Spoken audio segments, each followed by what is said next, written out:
What is going on, everybody? It is episode 408 of Pop Culture Crisis. My name is Brett. I'm here with my co-host. Would you introduce yourself, please? Hello, Crisis Actors. It's Mary. You kind of caught me off guard there, even though Brett meticulously says 5 minutes, 3 minutes, 1 minute, 5 seconds, and yet I'm still taken aback every time. Yeah, it's, well, what it is, like, when you do IRL, he gives, like, a little notice ahead of time, but then he's like, 1 minute, and everybody has to scramble to get ready to go. Not here. I try to give everybody a heads up. Plus, we're live, technically, 3 minutes. Oh, wait. Live there, 3 minutes before we do the show. So, guys. I have my favorite drink. The Not for Kellen? Not for Kellen. This is also Not for Kellen.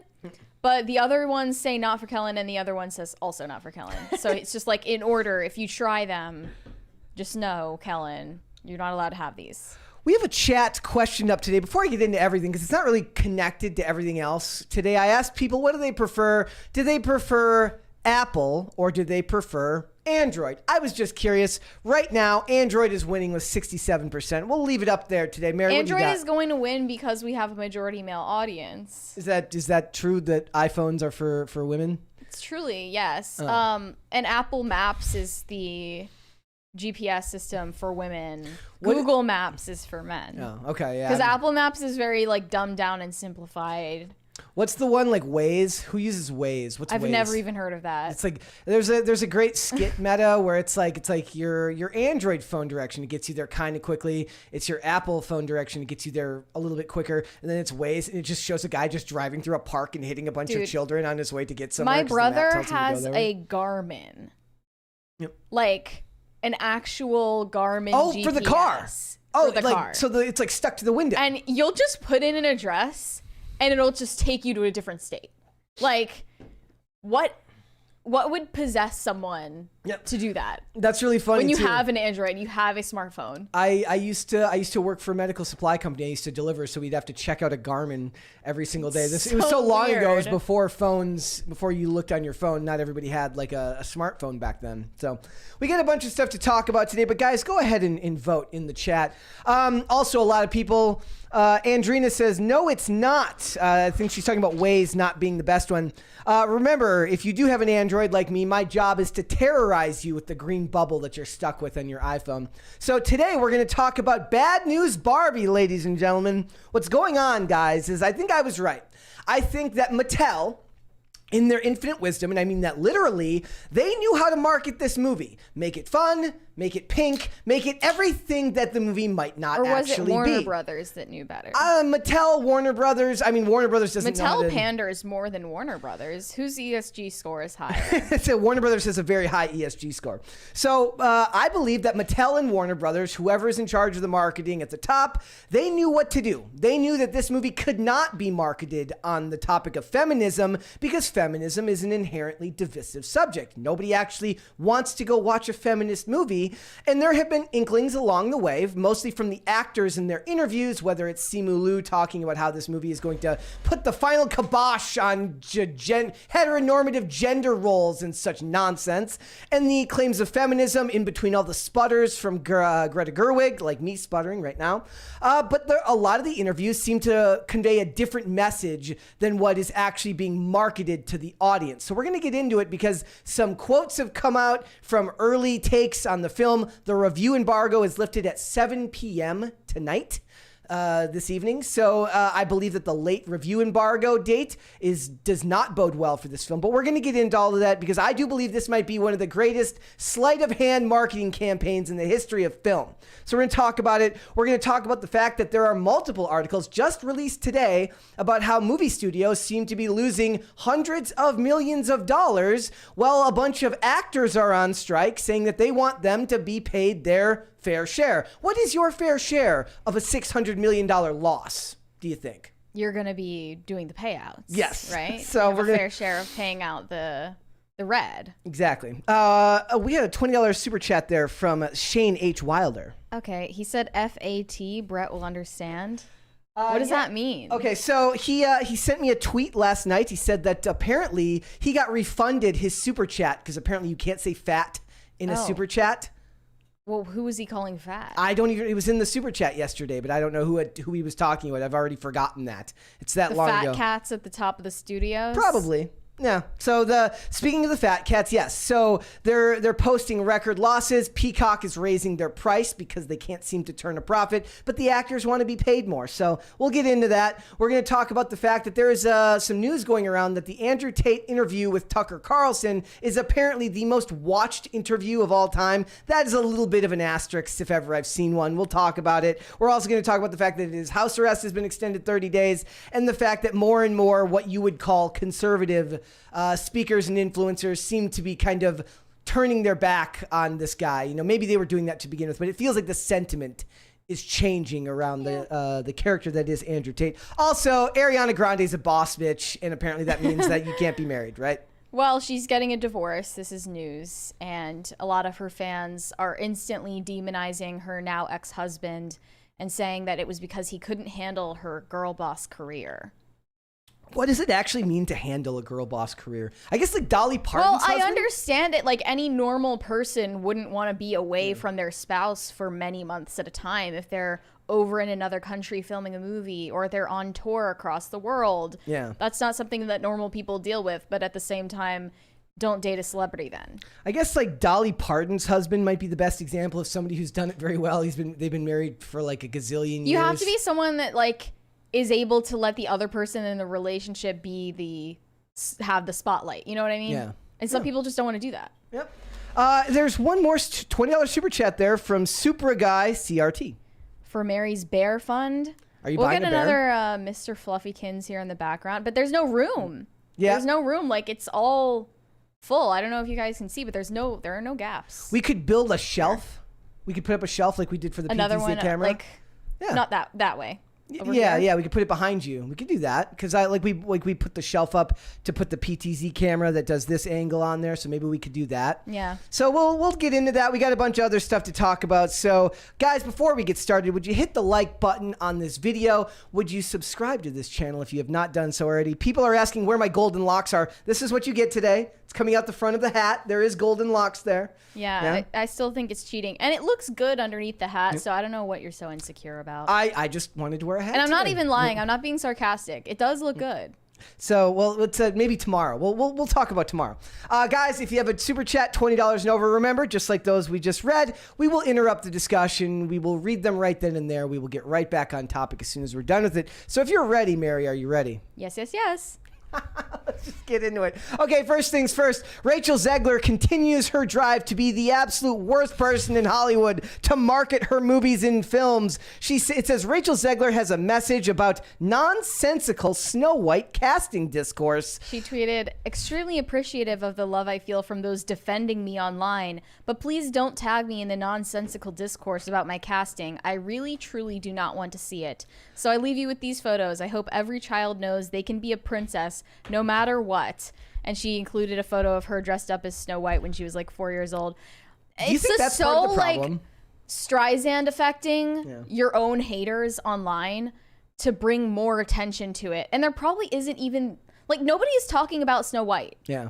She also wasn't in those set photos. That was a stand-in actress. Or maybe she's just angry because they're talking about the 7 politically correct companions. But that has nothing to do with her. But that's what I'm saying. Maybe she's upset. She's like, I don't want them talking about the 7 politically correct companions. She I want them wants talking to get about hate, me. though. Yeah. She's clearly the type of, I mean, she's annoying on Twitter, constantly, demonizing men. I just saw her retweet something today that says, more men need to hear that they're effing losers. Like, she's that type of vitriolic feminist. Mm-hmm. And she wants to receive hate for this movie. She wants to get racist people commenting things about her race in her comments. But those people don't exist. I haven't seen any comments like that. Yeah, and she was like this during West Side Story. She was like this beforehand. She's flop after flop. And she's going to be in the next Hunger Games movie, by the way. Yep, I saw that. That's going to be a pretty big deal. So, yeah, she posted these pictures here. It is an adorable picture when you're a kid to do so. But guess what? I have pictures of me as a child dressed up as a Teenage Mutant Ninja Turtle. and as a ninja, and I did not get Doesn't to be mean either. that you can get cast in the movie. And there's a Teenage Mutant Ninja. Maybe that's what we do. When the new one comes out, I make a bunch of videos talking about how I'm being held back because I wasn't cast. Guys, I know you're defending me online, but just stop tagging me in these posts. Everyone hating on me for being Slavic. I wanted to be Leonardo in. I almost said Leonardo DiCaprio, or no, I almost said Leonardo da Vinci. I wanted to be Leonardo when I was a kid, but Why Leonardo? I'm not because he was the leader and swords were cool. Okay. Swords were cool. When you grow up, look, why did she want to be Snow White when she was a baby? If the original film is so oppressive toward women. You'd have to wonder, right? Why did she like it then? Because, Mary, she had not yet seen the light of feminism. She has to be saved by the prince. She had not yet seen the light of feminism, so she did not know yet at that age. She was already being oppressed at that time period. She just didn't know it yet. Yeah. So she had to be taught. Yeah. People are saying Russian Ninja Turtle. That's me. I am the Slavic Ninja Turtle. That is who I am. Someone commented on her post, why do you have she, her in your profile? Do you think people can't tell you're a woman? What'd she say? And then someone replied, it's to show the studio heads and casting directors that she's down with the ESG. Yeah. And in the chat, by the way, yes, when you're young, you like Leonardo. When you're older and more mature, you understand that Raphael is the character with the most complex character development, of course. Yeah, she's signaling to that. I mean, I think it's beyond that, though. I think she's a true believer. Master of the TDS said, then you shouldn't have taken a career as an actress. If you can't accept or ignore criticism, you're in the wrong line of work. Yeah. I mean, well, that's the same thing with writers, too, right? Like, or even us with here. Like, you have to be able to accept that people are going to speak negatively about you, that people are going to have critiques. It's just part of the job. And she's going to be compensated very, very well for that, or at least maybe not according to SAG, she's not going to be compensated very, very well, but she will be, right? So I don't know. I have no interest to see this movie, but again, I am not the target demographic. We will probably review it, but I'm not really interested in it. Are you at all excited about Snow White? I'm not. I think it's going to be worse than The Little Mermaid. I also looked up her height just now, and she's 5'2". She would not be tall enough to work in the Disney theme parks as one of the princesses. So no, Rachel Zegler. Not anyone can just be a princess. You have to meet certain requirements. It's like, That's what Meghan Markle thought. Yeah. And look how that turned out for her.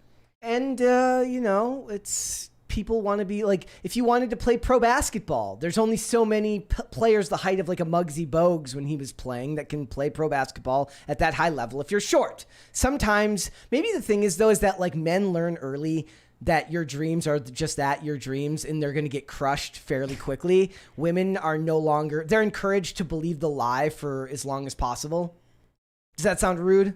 I guess. You said that there's nothing more toxic and fake than women being like celebratory of each other on social media. Yes, if you do it in private, that's one thing. But if you're in someone's comment section and being super nice to someone, it's the most toxic person on earth. Women have heard their entire lives that you can be anything and do anything and have it all, and that is a lie. Holly Bailey said, what did she say? It was like, we love you so much. You're truly the perfect princess. Yeah, like in behind screen, she's like, I just don't buy it. Like, I don't buy it when they're overly nice to each other. I think this movie is going to flop. To me, that much niceness on social media always reeks of networking rather than actual endearment. Yeah. Like, they just have to be known that they're supporting them because it's part of the marketing, right? Like, later on. She's really destroying her own argument because if she's saying that there's so much pushback for, girls who don't look like the Disney princess to imagine themselves as such, why is she in these photos dressed up as like Beauty and the Beast? And why is she dressed up as Snow White if she was told her whole life that she couldn't be those things? Kids have imagination. That's the whole point. They can imagine themselves as any character, and they don't think about it in the terms of race or identity politics. Well, and then we don't need this movie to prove that point for us. Do you remember when there was a great Nicole Arbor skit where she does a thing where she plays like a judge and she's judging kids' Halloween, like these two like annoying sniveling adult lawyers come in to tell these kids their Halloween costumes are inappropriate, and one is like, it's like a white girl who wants to be Moana, and it's like a Pacific Islander like boy that wants to be Black Panther.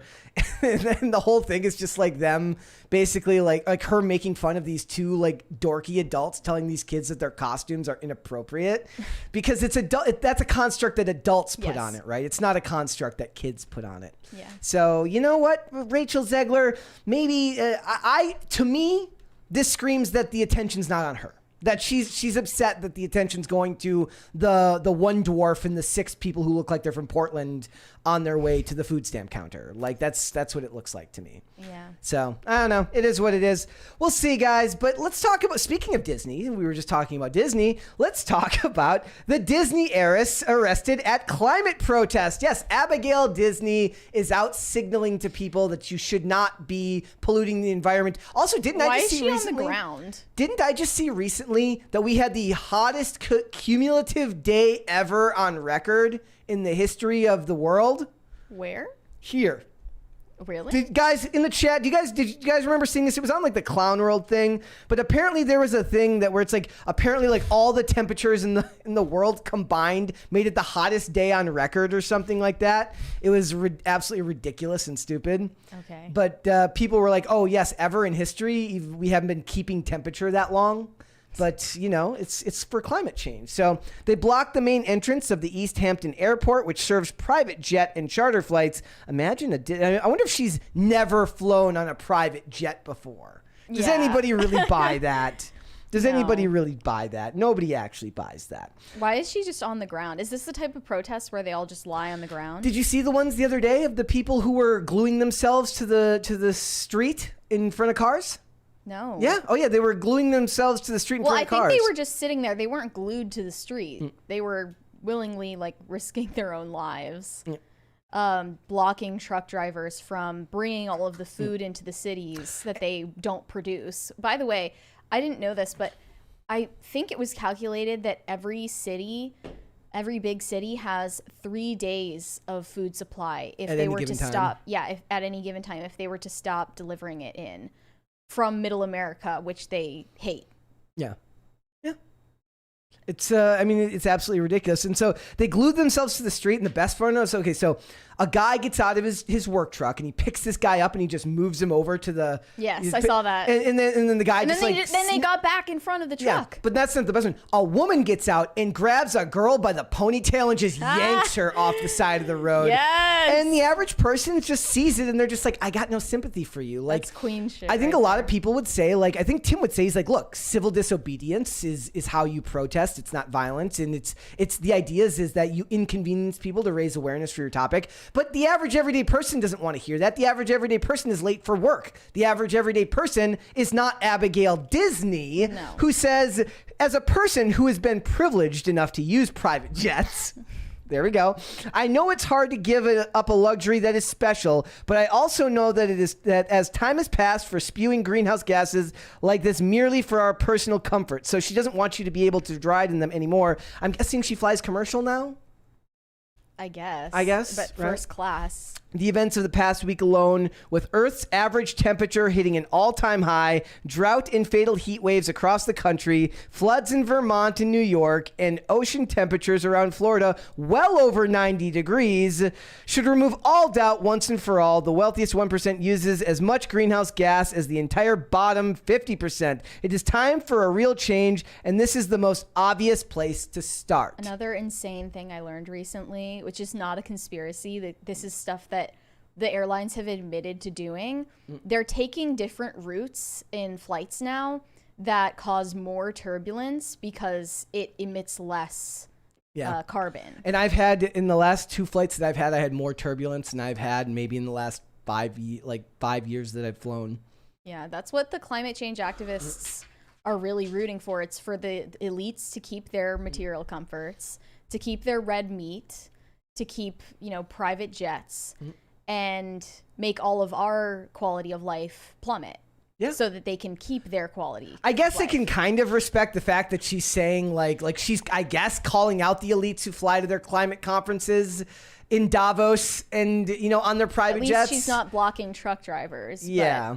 Yep. Still. So that's what your Abigail Disney is doing right now. Also, I saw this. Gigi Hadid was arrested. She's going to Brittany Griner over there in where was she? The Cayman Islands. She She's was probably arrested dropping with off her some friend money. for possession of weed and drug paraphernalia in the Cayman Islands recently. So she's going to get Brittany Grinered.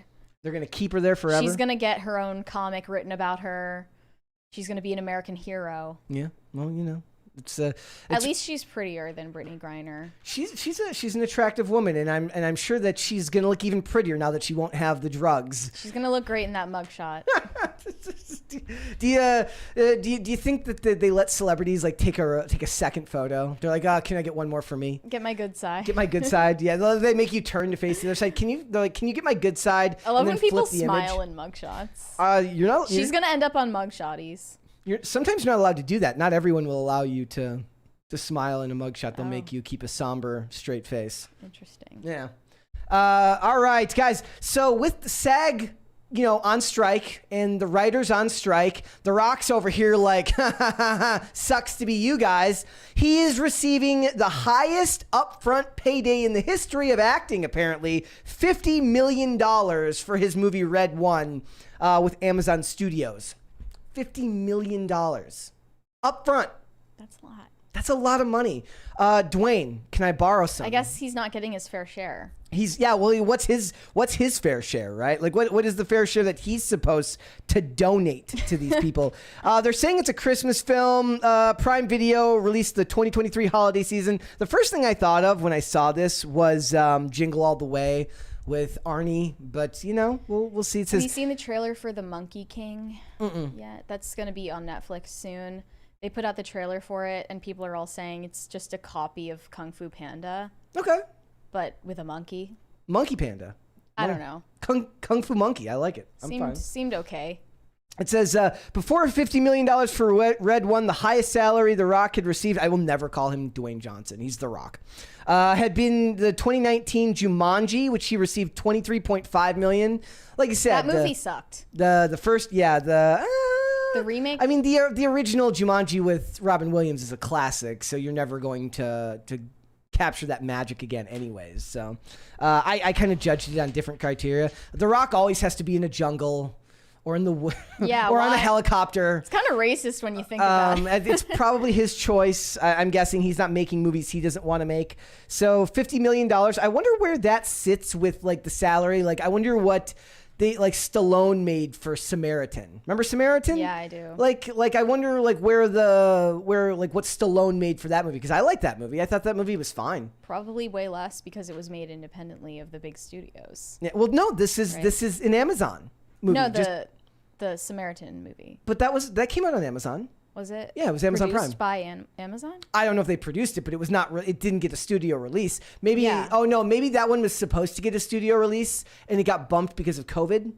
Oh. Or something like that. So $50 million, guys. So when the actors are complaining, maybe The Rock can pitch in. I did see somebody the other day said that Drew Carey apparently is paying for all the food for the actors on strike on the picket lines, like $10,000 a day or something like that. Amazing. Isn't that amazing? Well, I mean, that's the solidarity they should be showing to each other if they actually want to put their money where their mouth is. It's like Pete Davidson bringing pizza to the writers. That's a strike. photo op. He probably didn't even pay for that. His manager is probably the one who ended up paying for that one. All right, guys. Tom Cruise didn't know that porn existed on the internet until Seth Rogen told him. So leave it to Seth Rogen to ruin it for everyone. When was this? It was a while ago. It says Seth Rogen has revealed that he introduced one of the most famous movie stars in the world. He introduced him porn. And I'm just picturing Seth Rogen awkwardly pulling up porn videos and showing Tom Cruise, forcing it on him. Seems a little weird. He says he didn't know that internet pornography existed. So is the idea that he knew that porn was a thing, wholesome. but not internet porn? It's the Scientology. They don't let you know that's a thing. Scientology? But also, does anybody buy that this guy didn't know this was a thing? I don't know if I buy that. Feels fake to me. I hope that it's true. That's kind of wholesome. Mary would like a world where nobody knew that internet porn existed. Or it just didn't exist. Yeah, exactly. Well, it would be harder to get rid of both of those, I think. So, All right. Guys, if you're a Twitter user, which is where you should be submitting your hashtag PCC Pets things to me, you should bask because Threads has seen a 51% decline in daily users as Twitter rival struggles to keep its early momentum. I think I sent one thread and then I just never looked at it again. It got 100 million users in its first week. I think people were just making accounts on Threads to see what was going on. Yeah. And when they realized it's just, you can't say anything controversial or unfriendly on the platform. Which is a little bit sad. I'd like people to be nicer to each other, but they're not going to be. It's a little bit... people complain about Twitter is a cesspool, blah, blah, blah. I always cringe when people say that because it's like, that's the approved opinion. Like, you have to hate Twitter while at the same time being on it. That's the appeal of Twitter, is that it's a cesspool. That's what you love about it? Yeah. What is the most recent thing you've posted that has been controversial? Oh, me? Yeah. I don't really post on Twitter that much. I probably should be more active on there, but there are just so many times where, like, I've wanted to give my opinion, but I think, is it really that valuable? Yeah. That's usually what I like. Guys, like anytime it seems I've presumptuous to post an opinion on Twitter a little bit to me, but I should be more active on there. I mean, it's good for your brand, and people care what you have to say. Yeah, I was born to piss the world off, as Eminem said. Yes, it's what you're good. It's what you're good at. You make people angry. It's a good thing. But it's not just that. But then also like the people that you make viscerally angry gives way to the people that agree with you. So there's support there as well. You should post more. You have far more controversial opinions than someone like me who just wants to post stuff about Chuck Norris. But sometimes you just want to say something inflammatory and offensive, and even on Twitter, that's still not allowed, despite it being owned by Elon. I don't see the free speech. I don't see it as a free speech platform. In the way that they make it out to be? Yeah, that they're trying to sell it as. It's just as censorious, I think, as it always has been. Have you been censored on Twitter? Yeah. I don't know if I should get into it, but I've had probably upwards of 20 accounts on there. Oh my God. Wait, so those were... Don't let Elon see this, because ban evasion is also a suspension-worthy offense, but... Yeah, but that was probably before he bought the platform, right? Yes, it was, but I just feel like if I say what I want to say, like, people are going to report me. Like I said, you've got that ability to really pull the emotional response out of people. Yeah. In a way that I wouldn't be able to muster. So I think you should post more. It's good for the show. Yeah. Like come listen to my controversial opinions on PCC, and then it's just like not super controversial because you can get banned here too. I also don't link to the show as much as you do, because I heard that posts with live links are demoted. Yeah. And oftentimes when people click the links, they don't stay on the page for longer than like 2 seconds. Yeah, I do it, but I don't know if I'm necessarily... I don't think it actually helps. Does like well for promotion. I would wonder if anybody who's watching this show right now actually clicked on it because they saw it on my Twitter. But I don't use Twitter that much. I use it, but I usually post positive. And nobody likes positive, like, or a lot of it is like I post, like the other day I posted about how they feel about the writer's strike. People had a lot to say about that, but that's just asking people's general opinions about it. So, all right, guys, before we move on, what do you think? Cute or cringe of the day? Let's look at cute first. Cute first? All right. I got a couple of them here today. You guys came through. I asked more people to submit cute of the day. So here we go. First things first, from Lindsay Tatum on Twitter, says this is Baby Joe pondering life on the porch during the pandemic after he blew mom's whole stimulus check in a week with 2 ER trips and a 3-day stay at his vet. Well, that's just rude. But that's a very adorable cat, and he does look very contemplative. Descended from lions, yes, by the way. Of course. I love it. Adorable. Look at those eyes. All right. That is very cute. Ginger cats are the best. Here is Alistair Payne. Oh, another one. Yep. It says, this little guy was found in the middle of the road after a bad storm, all goopy-eyed and fleazy, much better now. The ladies at the local gas station named him Butterscotch, and now he has a forever home. Aww. Oh. He's scruffy. I love cats that look like there's nothing behind their eyes. Did you see the meme of the cat staring into the mirror and it says, "Don't be part of the problem, be the whole problem"? It's amazing. Cute. All right, here we go. Let's do one more. Butterscotch. This is from Steve Sewick. Sorry if I mispronounced your name, bro. I didn't mean to get that wrong.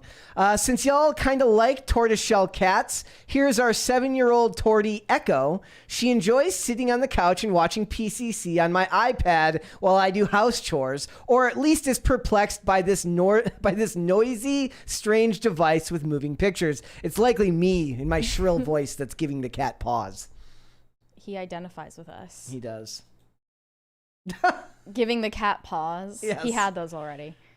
That is amazing. That is very, very cute. It's definitely my voice that sets him off. It's my shrill, annoying voice. All right. Let's do cringe. We've got a very a harrowing cringe from a lady whose life was saved by Kim Kardashian's Spanx. Yeah. Let's look at the video. It says TikTok creator says wearing Kim Kardashian's skim shapewear saved her life when she got shot. No context, by the way. None whatsoever. Here we go. Let's watch the video. This New Year's I got shot. Kim Kardashian saved my life. This New Year's I got shot 4 times. The night that I got shot, under my dress, I was wearing a Skims shaping bodysuit. It was so tight on me that it literally kept me from bleeding out. I recommend it. I'm definitely gonna buy some more. I mean, I should wear it every day. It's like body armor for women. Call it fate or Jesus, but I'm gonna call it Kim. I'm gonna call it Kim for sure. This sounds fake. She should sell body armor. Kim should just go into business to making flak jackets. Taylor Swift says that she travels with bandages for gunshot wounds. Instead, you should just wear Skims. Yes. They're sausage casings for the human body. Shapewear is so deceptive, by the way. Like, it doesn't work on skinny people because there's nothing to suck in. I watched a thing the other day where, like, it's like a guy was wearing, like, high-waisted shorts at the gym. And I'm like, bro. Wait, women what? can, like, because it's like to flatten out his stomach. And I'm like, bro. That's women weird. do it. That's fine. Have like the shame you're feeling is what you should be feeling until you get rid of it. I kind of hate these body positivity posts that girls do where, like, in one photo they're flexing and they look skinny and hot, and then in the next photo they just like let their belly hang out, and it's like both can be true at the same time. Meanwhile, both of the photos are probably photoshopped. Yeah. Yep. Like, I don't think that actually helps anyone with body positivity. And if it were genuinely for body positivity, would you not just post the second photo, the reality photo? I would also like to know what the hell this lady got shot for. Yeah, I mean, she didn't really get into the She said 4 story. times. 4 times, and you're just going to be like, you're just glossing over that? Was it a drive-by? Did you have an ex who really hated you? Were you testing your own weapon and just ended up firing it into your own gut? Like, what the hell happened? I need to know. People do shoot in the air on 4th of July, which is a terrible idea. It's a horrible idea. And has led to deaths. Please don't do that, guys. I'm the guy, when you're watching a movie and somebody shoots in the air, who just annoyingly taps, she's like, that's a bad idea. Yeah. That's bad gun safety policy. Don't do that. That's horrible gun safety. Yeah, I'm that guy. All right. Maybe it was that. Speaking of Taylor, let's actually show since you mentioned Taylor, if you're looking for more cringe. This girl FaceTimed her ex-boyfriend while she was at a Taylor Swift concert. And did this.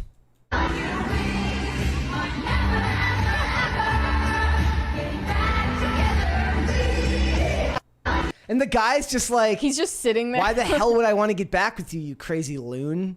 Yeah. Like, imagine thinking that was some type of own. He's like, you probably just paid like $5,000 to go sit in the nosebleeds to watch a woman who's so skinny she becomes invisible like a quarter when she spins in 360 degrees. Why would Taylor's you go? Got some curves. Why would this be an own? This is not an own. It's just further confirming my view that Taylor Swift stans, their biggest trauma is getting broken up with by their high school boyfriend. Yeah, it seems that way. And Taylor doesn't seem to be able to get over any of her boyfriends. All right, guys, let's get started then. So again, hit the like button on this video. Subscribe to this channel if you have not done so already. Thank you very much.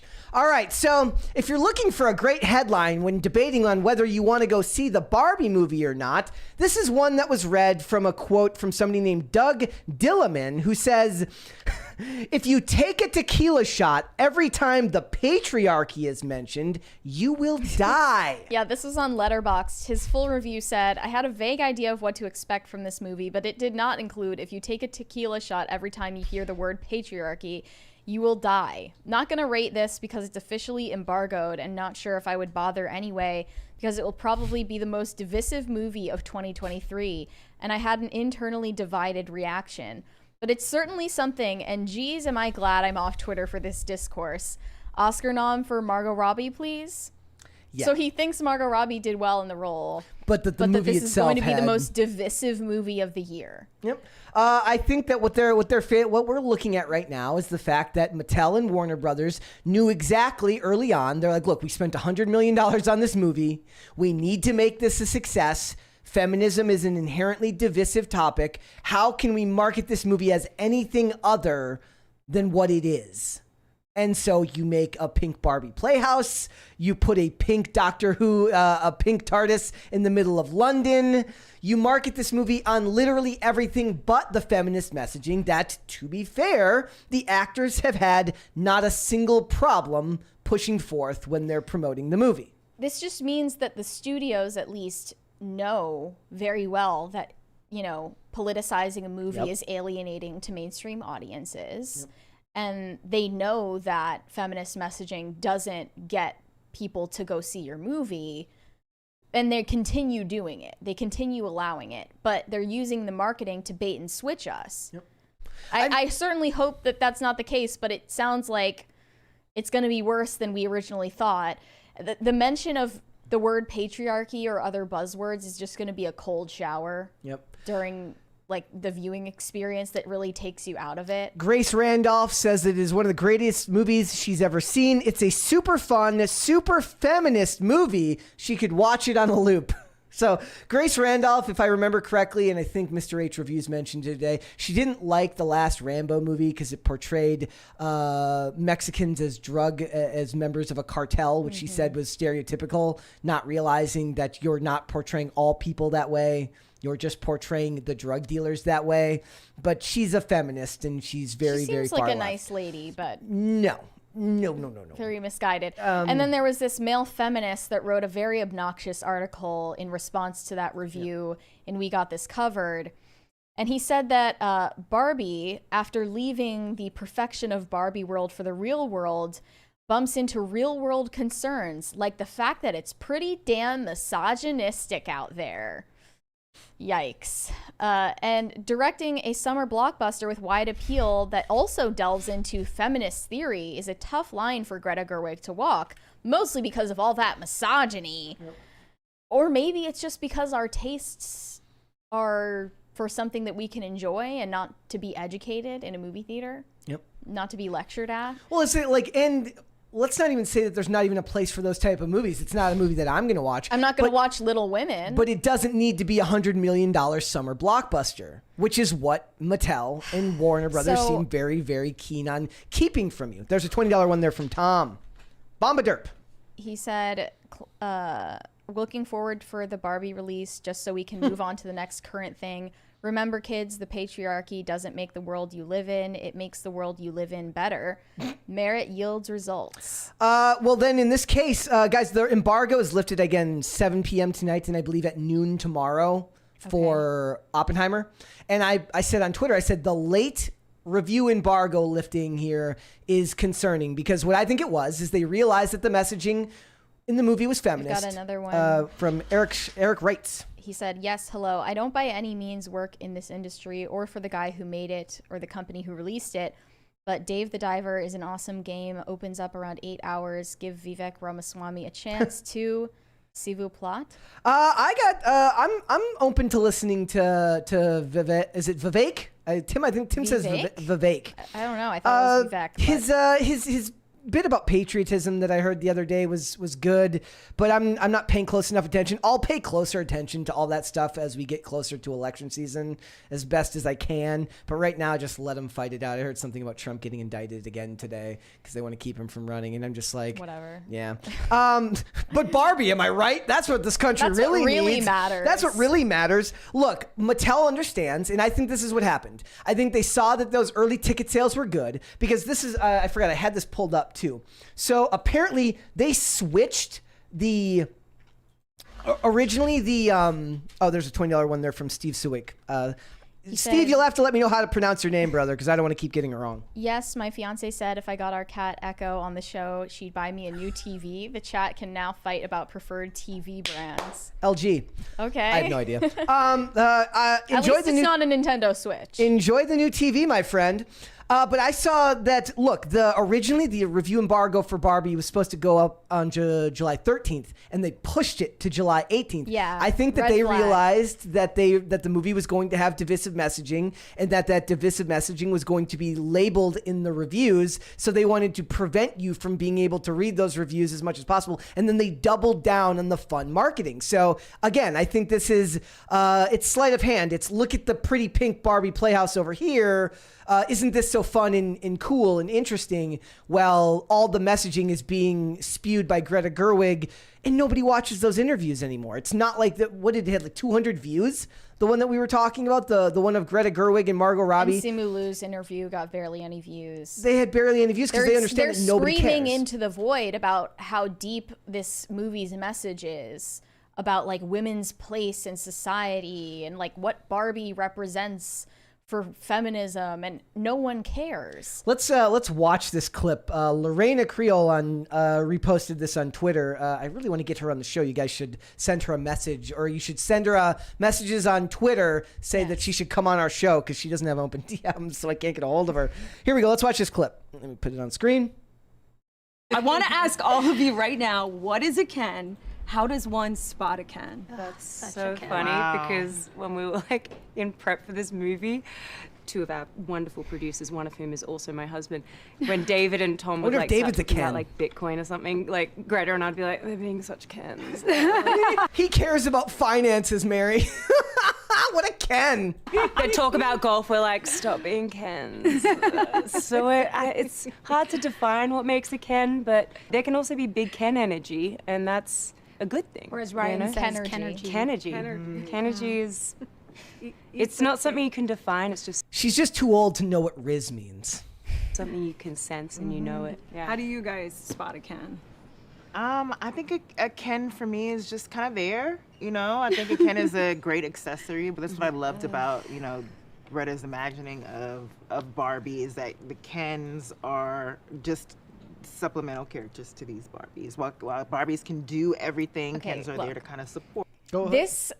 They are rewriting history about Barbie right now and what Barbie has represented, and about Ken, because I don't know where they get this idea that Ken was always just an accessory to Barbie and he's a second-class citizen, and it's actually a commentary about reversing the patriarchy and oppression. Look, Barbie was the ideal teenage girl living an ideal life, and Ken was the ideal boyfriend. That's all it was. It was never a commentary about anything. They're just using this redefinition of the Barbie world to make a comment about the real world. So they're redefining the past to fit a narrative that's more inherently fits in this current time, which is not accurate to what the characters actually represented when they first came out. And the annoying coverage of this movie is still like churning out from all of these publications. They're saying, you know, why is Barbie so controversial? This one article from Harper's Bazaar says, feminist icon or a doll which props up the patriarchy? Of course, she's both. Because like all real women, Barbie has always been expected to conform to impossible standards. And they said that Barbie may just be a doll, but she's still a woman. And even as a pretend female, her life, her choices, and her body are just as policed. I hate feminism. And they also, some of this I agree with in a weird way. They say that Barbie was this revolutionary product because instead of being a baby doll. Thank you. You know who's not policed? Crisis parties. By the way, we're working on a new one, a Nightcore crisis party. Yes. Carter's hard at work. I'm really excited about it. So, baby dolls traditionally were meant for little girls to play with to pretend to be mothers, which is, I think, something that any little girl dreams about. And then when they released Barbie, it was more about like imagining yourself as an adult in this idealized version of adult life. And it's about like, you know, things that you want to accomplish or be in the future, regardless of whether you have children or not. You can be a president, you can be a doctor, you can be a veterinarian, you can be, you know, an astronaut, all of these things. And kids aren't out, they're out of the question. So I do agree with that interpretation of Barbie in a way, and that it was a feminist product. Yeah. But at the end of the day, it is a product, and they were selling it to make money, not because they were trying to indoctrinate the youth. And feminism has changed drastically since they first came out. Yeah, I mean, I would disagree with the underlying message of it all along. Yeah. But now it's just getting rammed down our throats. And then there's also this interview with America Ferrera, who is one of the Barbies in The Cut, and it says, America Ferrera taught a generation of women to reject traditional beauty standards. So what is she doing in the Barbie movie? What is she doing in the Barbie movie? As a human inoculated against patriarchy, Gloria's task, her character is Gloria. It's this mother who used to love Barbies, and she has this monologue in the movie that is supposed to be about the dissonance of being a woman under the patriarchy. There's a $20 super chat there from John Andrew 23. He said, that is the beautiful thing about history. It can't be rewritten, and only a fool would try. Yes. Is that true? Or do you believe that history is written by the victors and what really happened is usually left open for debate if you actually look at the history books, right? Well, yeah. This says, Gloria's task is to bring the Barbies back to feminist consciousness, a restoration that begins with a speech that, as Margot Robbie's character says in the film, captures the cognitive dissonance of being a woman under the patriarchy. Greta Gerwig wrote the original monologue. This is confirmed in the movie, by the way. And she and America Ferrera spent months refining it. Quote, we would text each other anything related to it. They would. These people sound insufferable. I'm sorry. They sound insufferable. Draw on songs, articles, and movie scenes that got what Gloria's talking about. And it says, like, there were people on set crying as she did, like, 30 takes of this monologue that was about the ludicrous expectations that are placed on women. Can I ask a question? What the hell are the expectations placed on women nowadays? You're not allowed to have expectations of women at all. The only ludicrous expectation that's put on women is that you're supposed to be able to have it all and do it all. Okay. But that's not what they're talking about. That's not even an expectation. That's just that's actually just a lie that's sold to them that then makes them depressed later on when they realize it's not true. We just talked yesterday about a guy who's like, look, honey, you've gained a little weight. And she leaks the text messages. You're not allowed to have any type of requirements on women at all these days. Just saying. America Ferrera said, ultimately, it was about giving myself permission to let go of expectations that had been placed on me. I was trying to meet those expectations and be my true self. And those things were at odds, and something had to give. And that was the message of Gloria's monologue in Barbie. This is like really hampering my enthusiasm about watching this movie, because I didn't think, based on the marketing, that it would be like this. It's fair to say, like, look, we could be wrong, and the movie could end up being awesome. We don't know that, but it does seem to be pushing in the wrong direction. That it's not focusing on the type of fun that you wanted the movie to be, right? Greta Gerwig said that during Ferrera's performance, everyone on set, not just women, the men too, were crying. At one point, an assistant director told Margot Robbie to get it together. He said, "You don't need to cry. You're not on camera." And Margot Robbie said, "I'm not doing it on purpose." It's just, it's so touching. Those stories just sound like stuff leaked by the studio for good press. Right? Yeah. I mean, but this isn't good press. And so out of touch. Yeah, but that the they thing don't is realize that. Mattel understands that. The actors do not. You know, I don't know if Mattel does understand that as well as they should, because they've done their own woke pandering with the dolls, making them plus size, making them disabled, doing all of this identity politics stuff. It's not new. Yeah. They've been doing it, I mean, even since the 80s or since the beginning of their brand, really. Yeah. Making an astronaut Barbie yeah, in but 1965. It's sending a feminist message, whether you like it or not. There was nothing like. Did you take issue with it back then? I do think there's something wrong with that. With back then, even I mean, I just whether they were fully conscious of it or not. The idea being sold to children that played with Barbies was to imagine adult life without the expectations of becoming a wife or a mother. Yeah. And I think that's inherently subversive and evil. And it seems to be the only direction that they take it these days, right? And it's not really fair to women. It's not really fair because nowadays, like, look the way it is. Like, a woman is shamed for wanting to have kids and be a mom. The message of Barbie, as it's always been since its inception, has been like, you can do anything a man can do, but you can do it better and do it while looking perfect. And that's like that expectation, if it is placed on you, is ludicrous. And if you can't meet it, you will be depressed in the long run. That is absolutely true. Okay, like if the idea here is that not only do we tell them that they can do anything they want that they want to do, and they can do it better than men, but also they can do it without looking as if they've exerted any effort, and it all should come naturally to you. That is extremely unfair to women to put that idea in their head and imagine. Just like it should be equally as ridiculous it is to tell men that you're just going to succeed based on the fact that you're a dude. That way, then the dude grows up and he's not successful, and he wonders, why not? I've got every advantage. They tell me I have every advantage. Why am I not succeeding? They're all kind of evil ways of sending messages to boys and girls. I don't know where this idea came in that Ken is like this beta, like, purse puppy boyfriend that follows Barbie around and does everything she says and is obsessed with gaining her approval. Like, Ken was always a Chad. Yeah, right? Like, Ken was always the ideal guy. Yeah. A guy's guy. Like, they're reinventing what that was supposed to represent retroactively. Yeah. I mean, that's rewriting history, and they love to do that, right? They love to rewrite anything that had any type of positive connotation about the past that they disagree with and rewrite it to mean something completely different in the present, because people have short attention spans anyways. They also said that America Ferrera emerged as a symbol of embracing your beauty and telling beauty standards to F off.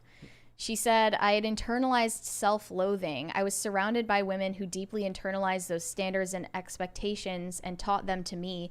Movies, musicians, models, and dolls, everything we idolized. What do you think about the idea of internalizing something like that? Does that seem, do you buy that, or does that just seem like a buzzword to you?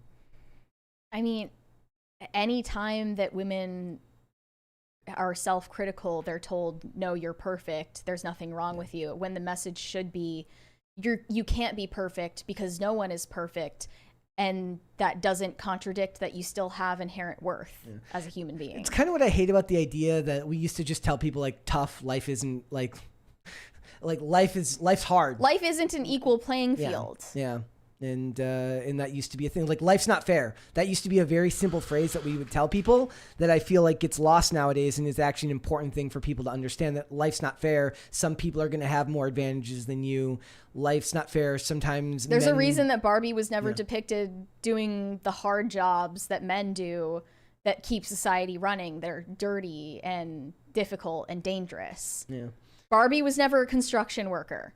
Yeah. Barbie was never a coal miner. Barbie never worked at an oil rig. Barbie never worked at a sewage plant. Like, that's not the fantasy that they were selling to young girls, is that you can do anything that a man can do. It was more so like, you can be in power over men. Yeah. I don't know. Do you think this movie ends up doing, this is my original prediction was kind of like strong opening weekend, and then depending on how the movie actually is, it'll probably fall off. If the movie is as feminist as they say, I don't think the holds Maybe are very it'll have good. a strong opening. No, I think it'll do well the opening weekend, and then after won't that, survive as well. After that, it lives and dies on whether the movie actually gets good word of mouth from the people who go to see it. So we'll have to wait and see. This is all bad signs. And to me, it's like, look, it could end up being a ton of dumb fun, but it just doesn't seem that way to me. So Yeah. and I think that the actors' interviews earlier articulated that, but the company did a really good job of every few days there was some new viral marketing tactic being released that distracted you away from. They're like, oh crap, Simu Liu said something. Release the Barbie house. Oh crap, Greta Gerwig something. Release the pink TARDIS. They knew how to divert your eyes. Yep. So all right, let's go to Super Chats, shall we? Disco Jensen said going live on TV meant business face to news anchors. What's it mean for PCC? Going live on TV meant I don't know business what that face means. to news anchors. What's it mean? I don't understand the question. Meant business face to news anchors. Is that I don't get it. Sorry, brother. I don't get it. Fresh Meat said, what, no guest? Time to riot. Sorry, no guest I mean, today. most of the time these days, we haven't been having guests on the show. People are just very busy here. There's a lot of people, got a lot of stuff going on, so it's been mostly me and Mary lately, and then we got our guests on Fridays. And then Phil. You're going to like the guest we have this Friday. Yes, I know it. And Phil is out of town this week, so Yeah. sadly no Phil. Shane H. Wilder said, it was about the BB Rexa story. I just wanted to make sure you guys got your bag. Thank you. And yeah, the BB Rexa story. That's what he was talking about when he mentioned FAT. I don't even know if I'm allowed to mention that. Yeah. Disco Jensen said, Clown World is on fire. Have you thought about reserving your spot in Vault Tech Vault to weather the storm, where you'll be when the bombs drop? No idea where I'm going to be, but I'm just, I'm not that far ahead of a planner. So let's hold off on the rest and let's come back. All right, guys. So as you know, lately there has been a writers and a actors strike going on. And what is going on now is that these Hollywood studios are once again, there's articles showing that record amounts of money are being lost. There's an article from Breitbart that says that Disney Plus is expected to lose $800 million this quarter. There's a separate article from Peacock that announces that they're going for their first ever price hike because of their own record number of losses in this current quarter. And all of this is going on while the actors are out here picketing and asking for what they call their fair share. They're saying that these studios have record profits. That's what they keep saying, right? Record profits. They want their fair share. Mary, they list out the salaries that these executives at the studios are making as proof of that. What is your fair share of nearly $1 billion in losses from Disney? I mean, what is Bob Iger's fair share for all of those losses? Yeah. He does have an inflated salary. Nor if you're should he be looking at how the getting- business is operating now. The theme park attendance is going down as well, which Nor is where should they he- make a lot of their real money. The movies are performing terribly. I think they've lost like $1 billion on Disney movies this year. And still, the media is going to frame all of these losses somehow as a win for Disney. Yeah. It's weird. Like this. Well, no, I don't know now because now who does the media take the side of? Well, does the media take the side of it the cites actors this- or does it take the side of the studios? It cites this report from back in May, before the strike started, from the New York Times, talking about Disney Plus's losses.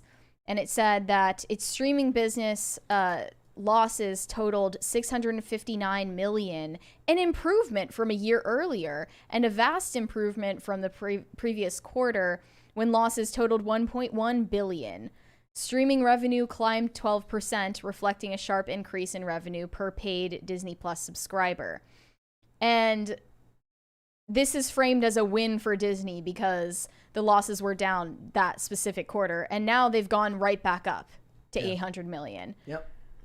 Like, what is the fair share for the executives or the actors or the writers? They should all be taking cuts. Yeah. Like, we need probably more layoffs at Disney. Bob Iger should be paid less. Like, I agree with them on that front. Yep. But Nor should he have gotten a contract extension. Yeah. Yeah. No. Like, That also has caused Disney's stock price to drop after that announcement that he's going to be there until 2026. So clearly their investors aren't happy about it. And then Peacock is raising their prices now. And it says, as the opposing sides slides to the move, at the end of Q1 in 2023, Peacock had a total of 22 million subscribers, marking a 600% year-on-year increase. So that was the good news that came out of this. It has also added more than 80,000 hours of content since it launched in 2020. The problem is... that's $3 billion in losses for them because nobody's watching. Like, I'm like the only one. I sometimes feel like I'm shouting into the void. I'm like, go get Peacock. It's like the best streaming service. Nobody, like, I don't know anybody else that watches it on a regular basis. I had a weird dream recently that Peacock acquired Daily Wire. And, what? Yeah, and why? Further, I don't know. That's so weird. Maybe it's prophetic. I'm They'll picturing need some content that people actually want to watch. I'm picturing Ben Shapiro with like the peacock symbol behind him that looks like he's got the preened feathers. So they're rising the price of Peacock Premium to $4.99, from $4.99 to $5.99, and Peacock Premium Plus, that's too many P's, from $9.99 to $11. Yeah, and which that's is, to be fair, August. still cheaper than a lot of them. In the chat, Marcos Chaz says, who has Peacock? I do, my friend. I'm like the only one. I'm like the only person I know that has both Peacock and Paramount Plus. You don't need any of these streaming services. No, you absolutely They're not don't. utilities. They're and yet, well, there are alternative ways to access content online. So I've heard that before. Maybe I should do a wire fraud tutorial rap video about that. We got revenue shared for that one. They ended up keeping that money. On top of that, if you guys remember, there was an article back in May that saw Warner Brothers receive almost $1 billion in losses in the first quarter. So all of these CEOs have unbelievably inflated salaries. It's just that the actors don't make themselves sympathetic in any way, shape, or form. So why would I want to see them get more? We should watch the Fran Drescher clip. Yes, Fran Drescher just called out Bob Iger specifically. I've got this here. Hold on. Here we go. What did you think about Bob Iger's comments yesterday? I found them terribly repugnant and out of touch, positively tone deaf. And, I don't think it served him well. If I were that company, I would lock him behind doors and never let him talk to anybody about this, because it's so obvious that he has no clue as to what is really happening on the ground with hardworking people that don't make anywhere near the salary that he's making. High 7 figures, 8 figures. It's like, this is crazy money that they make, and they don't care. They're like land barons of a medieval time. I would like to go back to the medieval period, honestly. Yes. That would be superior to this. Well, not just that, but also, like, if you really think about it, like, she's worth, like, it said 12 million. I guarantee you she's worth way more than that. She was just with Kim Kardashian because she's a spokesmodel for some very, very large clothing brands. They are the upper echelon. What she's pretending like she's one of the proletariat. She's not. She's one of the rich people. She's in the 8-figure range. Yes, she's in the 7-figure range, right? So it's annoying to average everyday people. And when I ask people about it, please don't start playing that. When I asked people about it yesterday on Twitter, they're just saying it's rich people fighting. Now they understand not everyone in SAG, with a SAG card is rich. But they're saying that it just, to the public, the way it's perceived to you and me, to the average everyday person, it's rich, well-to-do people fighting with other rich, well-to-do people about being more rich and more well-to-do. So you haven't made movies good in years. Your TV shows are full of garbage and political activism. Your writers are extremely annoying, and all of these people are extremely annoying on social media. Let it burn. And as far as I'm concerned, you may not be responsible for your bad pay or for the bad conditions, but you are responsible for the fact that there's absolutely no sympathy from the public because you've given nobody any reason to feel sympathetic towards your plight. Mm-hmm. So. I know there was a simultaneous writers' strike and actors' strike in the 60s, but obviously the business has changed a lot since then. And the public perception of the entertainment industry was probably a lot more positive than it is now.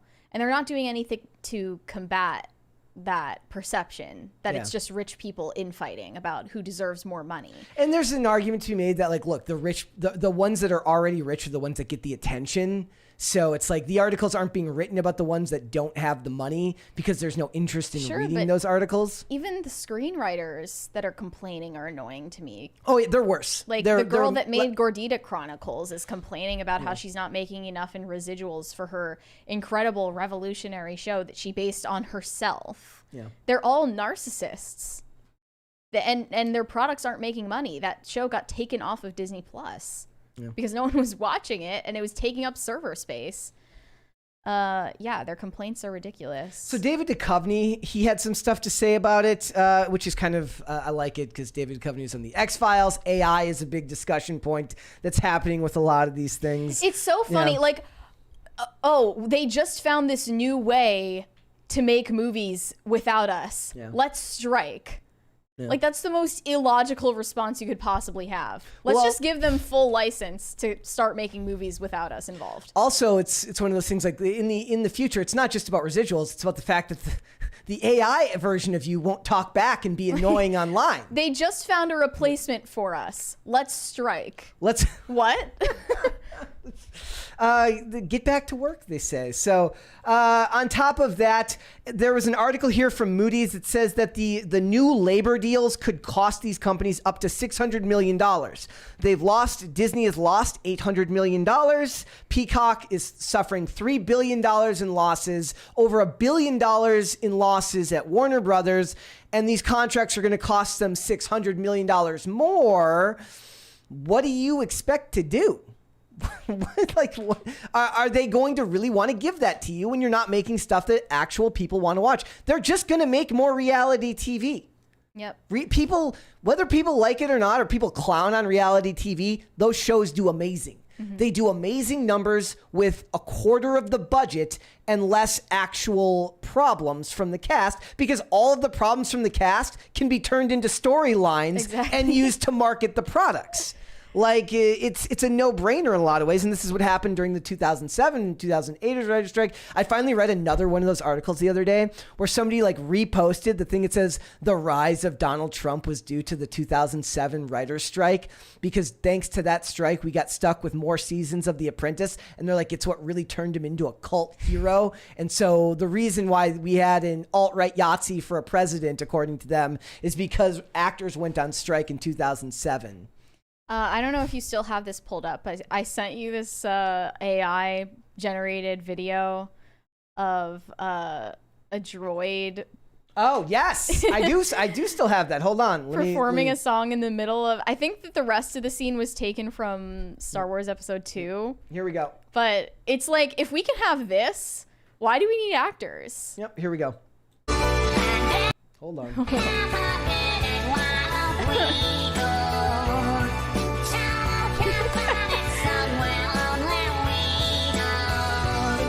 Emotional.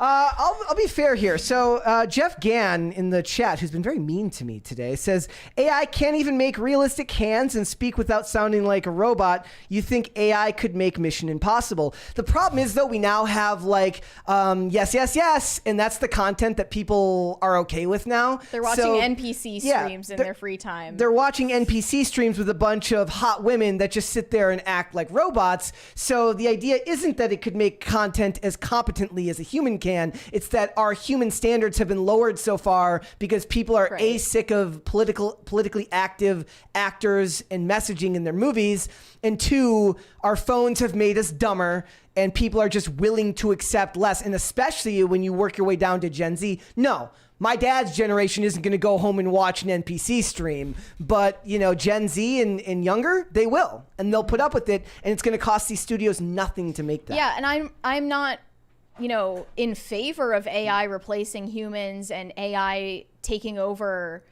the creation of art. Obviously, I think that human beings are capable of making meaningful art and machines can't. But in this case, the enemy of my enemy is my friend.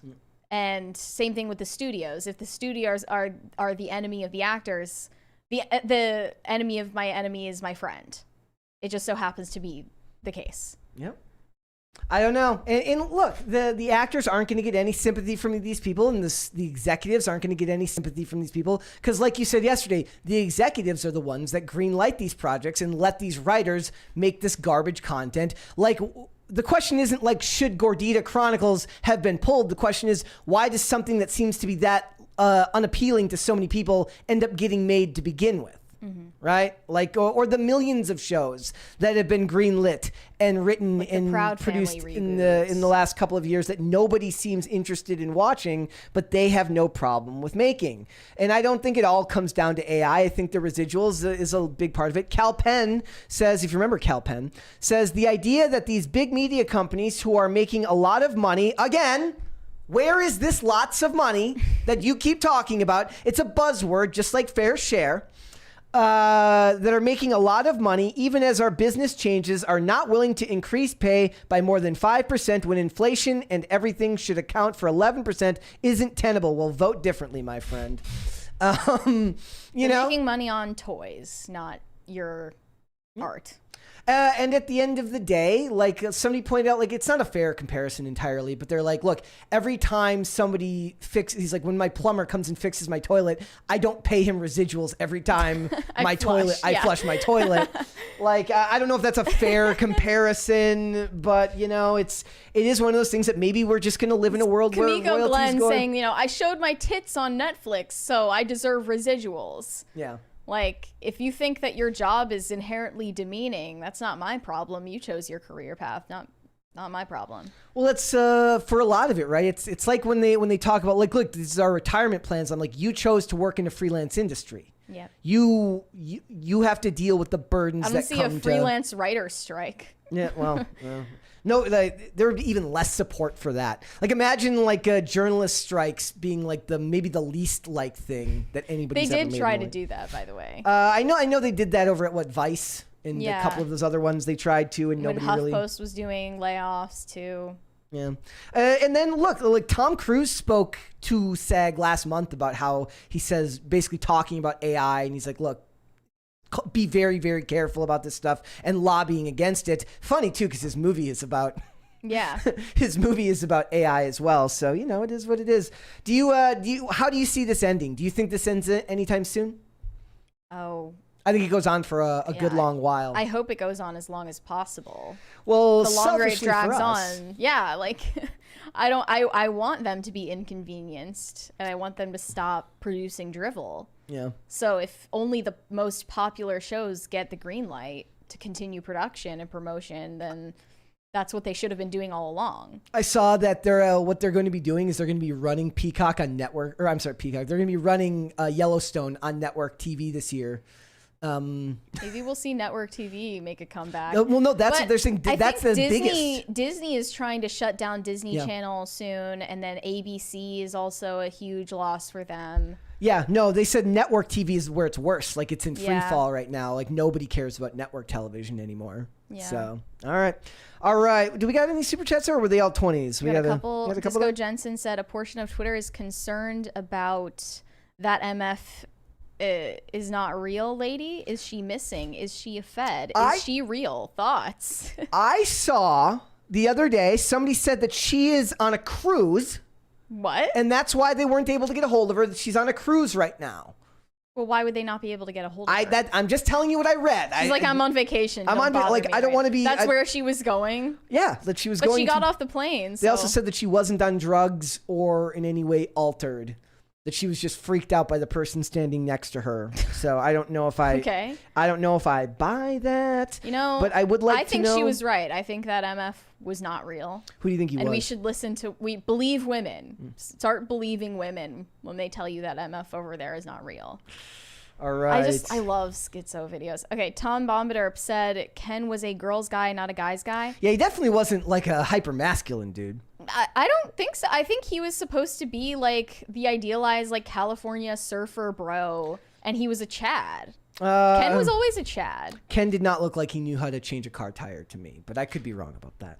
But maybe it's because he's rich and he has someone else do that for him. He's got AAA. He can afford AAA, so he doesn't need to change his car tire himself. AAA is not like the marker of who's in the elite class. But how much does AAA cost? Not that much. Not that much? All right, fair enough. All right, let's move on, ladies and gentlemen. So Andrew Tate is back in the news because right now he is facing 30 more days in extension on his house arrest from the Romanian authorities, but also that people are claiming that his interview with Tucker Carlson is the most watched interview in history with 80 million views. Now, no, it's actually higher than that. It's in the 90 million views range on Twitter. But it was 80 in the chart that I saw. I looked at it today, and it's like approaching 100 million views on Twitter. Of course, this is not network television, which is where it's not the same thing as even getting a view on YouTube. Yeah, I said this. Twitter is kind of inflating the numbers on its engagement because a view is not the same thing as engagement. Yeah. It takes a lot more to get a view on YouTube than it does on Twitter. On Twitter, if you scroll past something, it automatically adds a view. It doesn't mean that you clicked on it. It doesn't mean that you actually watched the media that's attached to it. And only the person who posted the video can see the actual engagement numbers on it, the analytics.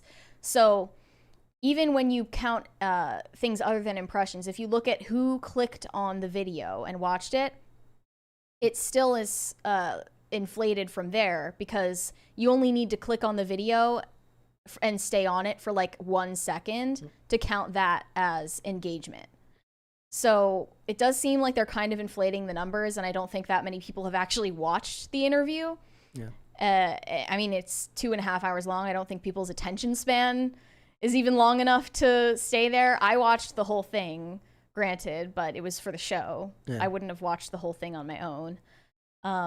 And most of it was, you know, fairly boilerplate takes on society and Tucker asking him his opinions about feminism and porn and things like this. Not as interesting as the part where they were actually talking about the details of his detainment and his arrest and the charges that he's facing in Romania.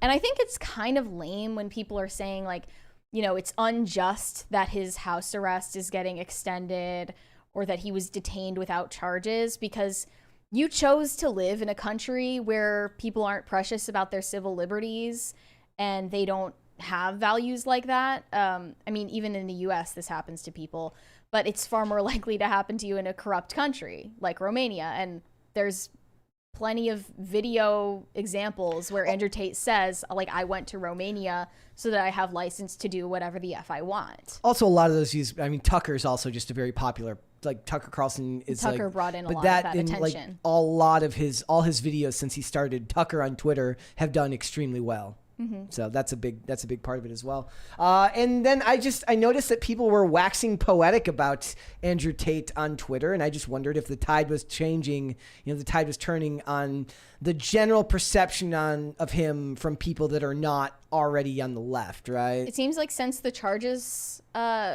came forward from the Romanian prosecutors, Andrew Tate's kind of been on a reputation rebranding tour.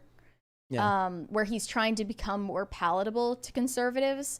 But I don't think he actually shares that many of our values. I mean, just today or yesterday, he tweeted something like, I can't wait for the Islamization of the UK. Yeah.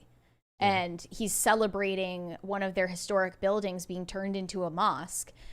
And I don't think that's something that most right-wing people would agree with. Yeah. And if anything, like, the Islamic world has a lot of degeneracy too. It's just not, you know, promoted by the media there, but it's definitely there. Yeah.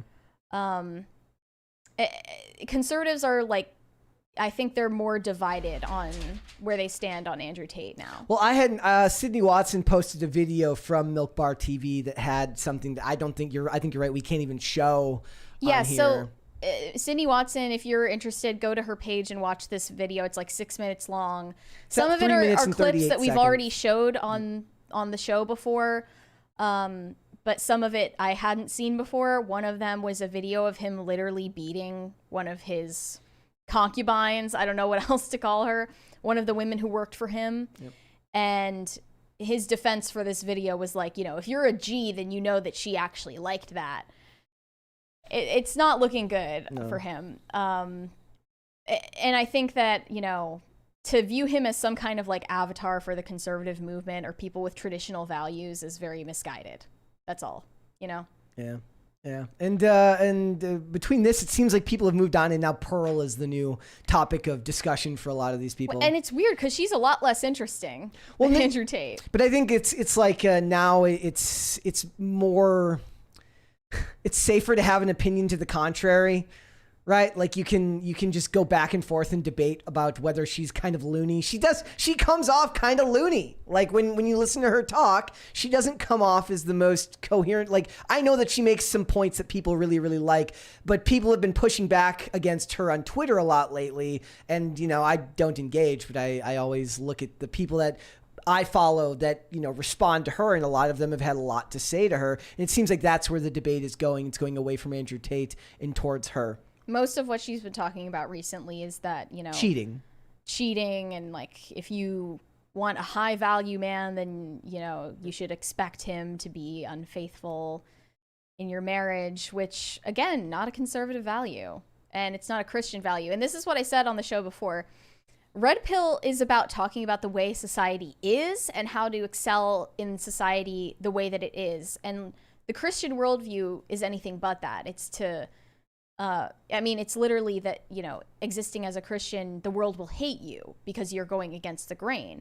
Red Pill is about, like, this is the way things are, and this is how you succeed the way things are. And if you want to actually change the paradigm, that's not the ideology for you. It's how to succeed in the current paradigm of feminism and sexual degeneracy and, you know, degrading relations between the sexes. But it's not about actually repairing any of that stuff. Yeah. And I think it's just sowing more division. Honestly, it seems like a weapon for the demonic.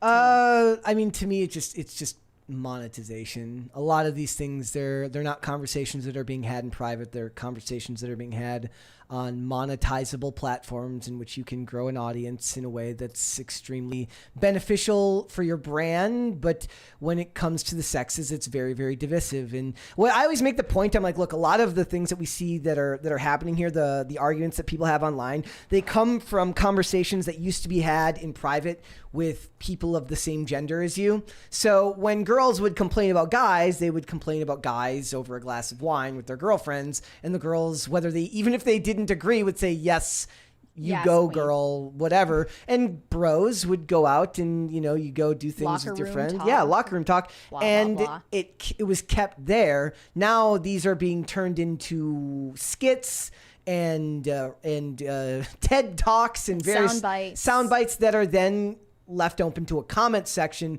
which become inherently divisive because everyone's got their 2 cents to be putting in. It's so like oppression Olympics to ask constantly who has it harder. Yeah, exactly. Yeah. You know, like if everyone wants to be the victim, I don't want to be a part of that conversation. Yep. And also the ultimate refutation of the things that Pearl is saying is that the women who actually lived the values that she preaches, meaning that they saved themselves for marriage, they got married, they became mothers and had a family with a man who they're actually attracted to, who's competent and what they consider high value, they disagree with her. And if they have, you know, higher standards, then they're perfectly entitled to have those. I think that's like ultimately what makes a fool out of Pearl, is that she's not living what she preaches. Yeah. And it's harder for people to buy into something if you can't actually show evidence that you stand by your values in a real world way. Yeah. I mean, I don't think Andrew Tate lives his values either. Yeah. He's talking about all of these like traditional values and family and marriage and stuff like this and promoting it to people. But at the same time, he has like multiple baby mamas and hasn't married any of them and isn't a Christian despite, you know, wanting to garner support from a Christian audience. There's a $20 super chat there from Disco Jensen with no message, but thank you, my friend. Thank At least, you. or is there a message on there? Maybe I don't think so. Okay, well, thank you, my friend. Do you think is there anybody that you would say that is promoting good values that you think people should watch if they're not as looking popular? Yeah, but no, that's what I'm saying. I mean, like, Lila Rose is one of them. Okay, tell everyone who Lila Rose is. She went on whatever a few times, like several times recently, and she received pushback from the Red Pill crowd because she's married, she's a Christian, she's a mom, and she's pro-life. and she's actually like calling people to live by a higher standard than just, you know, competing in a sexual marketplace. And it's scarier to tell people like, you know, you're better than OnlyFans, and you're also like better than playing the sexual marketplace and like being a player, being a pickup artist and stuff like this. This is all below our dignity. Yeah. But you're not going to get popular saying that. You're not going to get popular off promoting that message because it's actually uplifting and not divisive. You get more views by dividing people. Yep. Do you think that we fall into that category, given that like the stuff we talk about? What do you mean? Is what we talk about inherently divisive? Like in pop culture? Yeah. I don't think so. It's I wonder about that sometimes. I think our content is actually like fairly palatable and innocuous. It's just something that I always wonder about, because you know, like you'll get people that push back sometimes, and look, there are people that like go out there and like what Disney's putting out. There are actually that exists. You just said the other day, you said Elemental ended up making $300 million, right? So some of these things are enjoyed by other people. I just worry sometimes because I do believe that in a lot of ways you are and you become what your brain focuses on. So if you focus heavily on negativity, if you focus heavily on inherently divisive things, a la a lot of what ends up getting covered on these shows, granted it's a variety show, it ends up affecting your mental health. It ends up affecting your worldview. So says Disney's Elemental has grossed $311.6 million to date against its $200 million budget. So if $200 million were its budget and then you factor in marketing, it hasn't actually made that much money. It hasn't made any money. But compared to its opening weekend, like we thought it was going to be overall a loss. Well, you said it had a $300 million budget? No, it had $200 million budget, and it's made $300 million. So it's $275 million. Yeah, it'll make maybe the tiniest bit of profit. Yeah, yep. But yeah, yep.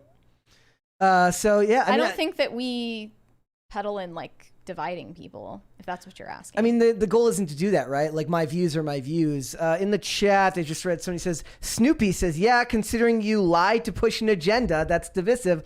I don't know what we're lying about, but I don't know if I buy that. But I do wonder sometimes. I do wonder sometimes if, like, look, you're still making content that's going to make people see other people are going to see it differently than you, right? So it's still controversial in a lot of ways. It's just something to think about, to at least keep in the mind, like, look, you are a lot of times what you focus on. So yeah. All right. So Lila, what was her name? Lila Rose. Is there anybody else?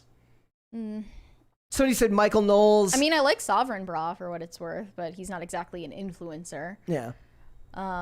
Who else did you? Somebody said Michael Knowles, and they said a lot of the Daily Wire Jordan hosts Peterson are people that I would consider like living their values. Yeah. They're actually like, they have families, they have like positive things to say about what it's like to actually live that out.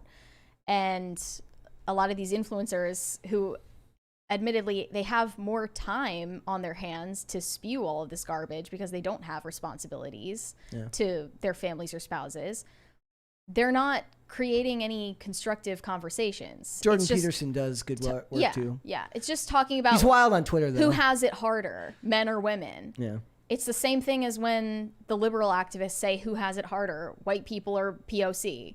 Like, that's not creating any constructive conversations. That's just dividing people. Jordan Peterson in general, though, does good work too. Like, I think that he has a lot of discussions that are... Because that message of personal responsibility and that kind of like fatherly message to young men resonated with them. Yeah. Yep. And I don't think of Andrew Tate in the same category. No, not at all. No, and even though he's kind of, he's getting the same audience of young men, it's with a message that is telling them that, you know, personal responsibility is about gaining as much wealth as possible to become high value, but then not using it to do anything that is generative in society. And that actually reminds me, because did you read what Carl Benjamin, what Sargon said about Andrew Tate? What did he say? Okay, so here, I'll put it on screen here. Says, on one hand, Tate is assessing the debauchery of the modern era and leveraging it so that he can become as satisfied with materialism as it is possible to be. The watchword of our era is promiscuity, and so he has used the materials at his hand to his own advantage. He hasn't innovated, just exploited that which already exists. Feminism lifted the burden of the restraint off men and women, so he is just filling the vacuum left behind. He represents the bellicose aspect of the lunar civilization, and he has no reason to challenge or reject it because it has served him so handsomely. He reinforces the system with his lifestyle and success. I agree with that. Okay. Wholeheartedly. I thought I read that and I thought that was a very interesting take on it. I'm not calling Andrew Tate the Antichrist here, to be clear, but what you'll know about the Antichrist is that he will accurately assess and diagnose the problems in society and then sell you a solution that is actually destructive. Yeah. And that's what I see a lot of these influencers doing, Andrew Tate included, but a lot of them. It's not just him. All right. Let's we got a couple of super chats there and then we will move on. Olivia Claire said Brett started wearing hats again after going blonde. Coincidence? I think not. You can see the hair right there. I can look, I wear hats sometimes. It looks good though. I also wasn't wearing a hat for a while because it was like a gazillion degrees out and it was like now it's not that right now, but yes.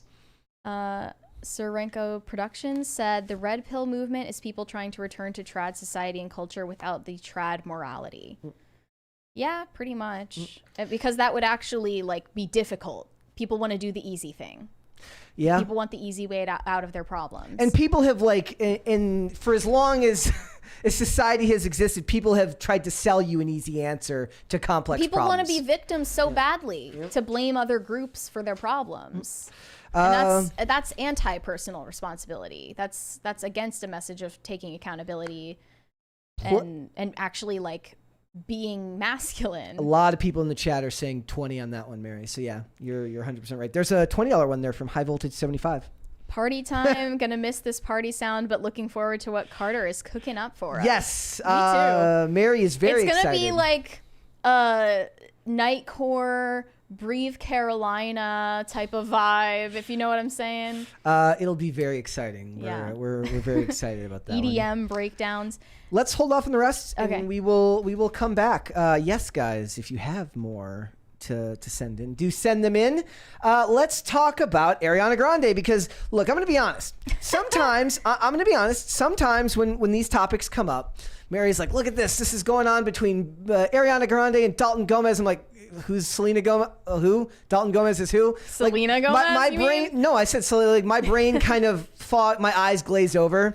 But Mary understands that there is a lot of interesting stuff that comes out of these celebrity relationships because they kind of exist in a different world than a lot of us. And this comes back to Boss Babe, which is kind of an amalgamation of both the first topic and the last topic we just covered. So this is interesting because unfortunately a lot of ordinary people model their relationships and personal decisions off of what their favorite celebrities are doing. Well, it's one of the reasons that like a lot of times I'm critical of the people in the red pill space is like they're selling a life and an image to people that don't live in that. You're not. Most of us aren't in the top 1% of wage earners. Everyone in the chat's like, speak for yourself. But you know what I'm saying? Like they're telling you the problems and the plights of people that are not you or I. Therefore, it's just entertainment, and that's the same thing here with Ariana Grande. So here's the news. Ariana Grande is filing for divorce. I don't know whether it was her husband or her who initiated it, but she was recently spotted at Wimbledon, no longer wearing her wedding ring. And her ex-husband now, Dalton Gomez, is, according to some sources, divorcing her because he couldn't handle the demands of her career. And She's a boss naturally, bitch. I mean, this is a celebrity on like the highest of the high, like A-listers, who needs to spend a lot of time dedicated to her career and not to a relationship or to family. And apparently they got together during COVID, and the unfortunate coincidence in that is, you know, you got together when you had all the free time in the world in a cushy gated community doing whatever you want. And then when the pandemic ended, she had to go back to work like everyone else. And that was hard on him. He's not a public figure. He's a realtor for mansions in LA. I'm sure he does fine for himself, but she does Clearly, make way more money than him. That's just how it's going to be for anyone at her level, at her income. Yeah. And unfortunately, women do, it's just a fact. If you're making that much money, women want to be with men that are more prosperous than them. And it's hard to do that when you're in the very highest echelon of income. So this says, Taylor Swift's ex, Joe Alwyn, trends on social media as he draws comparisons to Dalton Gomez amid Ariana Grande's divorce news. Quote, "These men can't handle boss-ass women."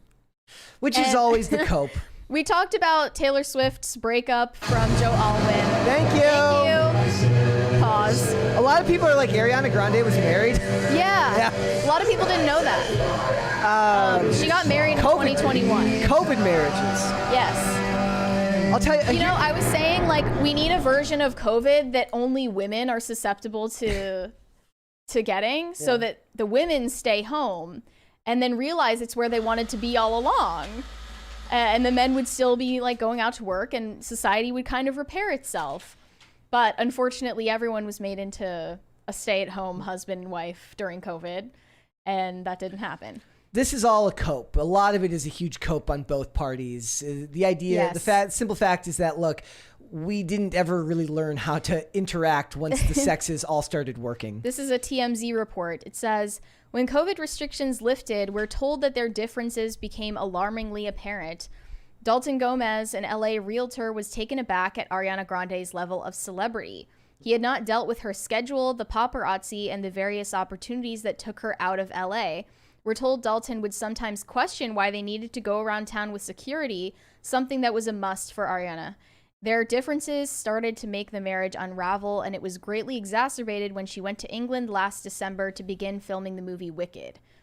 So now all of these feminists that stan Ariana Grande are claiming that this guy is toxic because he resents her success. One said, "It's the Joe Alwyn treatment all over again. These men can't handle boss-ass women, and it shows. Thank you, next." I mean, this may not be that example, but a lot of times when somebody says that, it's just a cope for like, you're just unlikable. I mean, our theory when Taylor Swift and her ex broke up was actually that Taylor wanted him to settle down and marry her and start a family with her, but he could tell that she valued her career too much for that to happen. So he left her, and he had the leverage in that situation.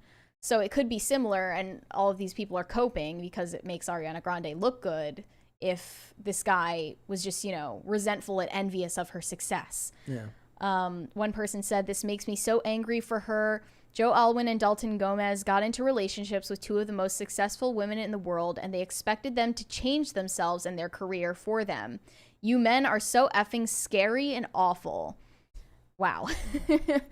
But to be fair, like, if you're expecting it to be the way it was when you started a relationship, celebrity or not, the honeymoon phase does die down and you get comfortable with someone. Yeah. And you need to have something more meaningful to a relationship than just feelings. And it's probably not, like, I don't know, when did they say when they started dating? 2020. So and then they got married in 2021. Starting a relationship at an extremely turbulent time is it's very rarely a good idea. Other sources said that they seem to just be like a whirlwind that went way too fast.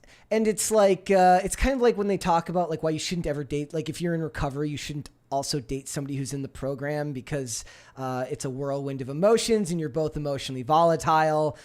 Starting a relationship during COVID doesn't seem like it would have been the greatest idea in the world, given that the world was like. It's also not a good idea to get into a relationship with a celebrity if you don't want the lifestyle changes that come along with that, which is that you have to be under constant supervision. You have constant 24/7 security following you around in public. Yeah. And you have to deal with a schedule that demands more of her time so that she can't be with him all the time. She can't be at home. I think a lot of that is she can't dedicate as much of herself to her personal relationships and to family. They're younger people, and I do believe that nowadays, like even more than ever, millennials in Gen Z, and maybe I'm generalizing here a little bit, so bear with me, that whether it's due to phones or just the breakneck pace the world exists now, that we don't think ahead in the same way. And I just think, and that's pretty common in romance too, right? You fall for someone and those emotions swell very quickly, and you have a very hard time thinking, more than one step ahead. And he just wasn't thinking about what this would mean after COVID, what it was going to mean for his career, what it was going to mean for her career. Yeah. And again, this is all like one of the reasons I always have a hard time with these stories is a lot. It's just still just rumor. Like it's still just like we're still playing. But regardless of what Ariana Grande is going to reveal about their split or not reveal, it doesn't matter because her female fan base is going to interpret it as demonizing the guy no matter what. They're like ready to jump on him and go for the jugular. And that was the same situation for when Jonah Hill's ex tried to expose him for emotional abuse and used all of these buzzwords. And they were all saying, yeah, he just resented you for being successful. And that's a lot easier to stomach than you just weren't compatible or he just didn't like you that much. He's just not that into you. Like, that's a huge cope. And also the Baby Rexha situation where her fans instantly took her side and defended her, posting these private text messages. And they're claiming that he's narcissistic and he resented her success too. But that's not the truth. So does when I guess it's not really a fair comparison because we were talking yesterday about Kevin Costner just getting just taken to the cleaners right now by his ex. It's ironic, right? Because she said, he dedicated too much of his time to working, but at the same time wanted the luxury lifestyle that his income allowed her to have. And in a way, it's just the same thing, but reverse the genders. You resented his success. You resented the demands of his career. So how is that not just as bad as when a man does the same thing? It's I mean that's one of the problems with what's going on right now, right? Is that like we're still navigating how to live in a world where both men and women work, and the relationships between men and women are no longer as simple as they used to be. From a time when yes, women were absolutely held to when the women were more oppressed, women did not have the same rights and freedoms that men did, but things were simpler. And we're just, as we've made advances in civil rights and civil liberties, we're having a hard time. Want to call it that. We're having a hard time figuring out how to make it all work together, right? I don't think anyone is satisfied with this situation. And also, if you're as driven as, the Kevin Costners of the world or Ariana Grande or Taylor Swift or any of these mega successful people, you kind of have to be psychotically dedicated to your work to continue making as much money as you do and to continue staying in the headlines and being relevant. And that's not conducive to having a normal life with flourishing relationships. It's just true. You can't have it all. You can't do it all and be happy. And he would have never experienced her in work mode if they got together during COVID because everything would have been shut down. Maybe they would have never even met in that situation. In a lot of ways. So, I mean, I would never, I don't envy anyone in that situation. But would you rather date someone, if you're in a celebrity's position, would you rather date someone who's also a celebrity? Yeah. Because Dolly Parton's been married to the same guy who's like a general contractor for 30 or 50 years. There are exceptions like that in the entertainment industry where there are plenty of actors who are married to normal people. But I would guess that 90-something% of the time, these relationships fail because they can't share a spotlight. Two performers, they're both incredibly narcissistic and think that they're the center of the universe, and you can't be in a relationship with someone like that. Who's all about themselves. I do wonder, look, I don't know if she would have been expected. What do you think she could have done in this situation to make it work, right? He can't expect her to work less, but can he? Can he expect? I mean, if he's living off her dime, then he definitely can.